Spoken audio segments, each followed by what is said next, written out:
nutritionist, bago tayo kakain ng kanin at ulam ay kumain muna tayo ng prutas. Di ba, karaniwan noon ay pagkatapos natin kakain tayo ng prutas. Pero ibahin ko naman ngayon, kakain muna ako ng prutas bago kumain ng kanin. Yan.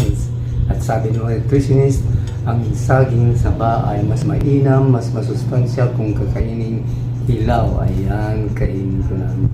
Napakalaking saging. Sarap, sarap, sarap.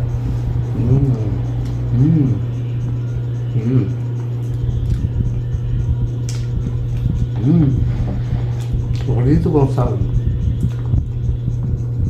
Dami kong saging.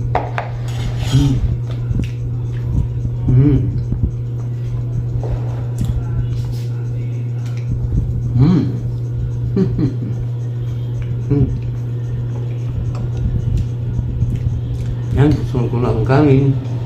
Sarap. Thanks for viewing.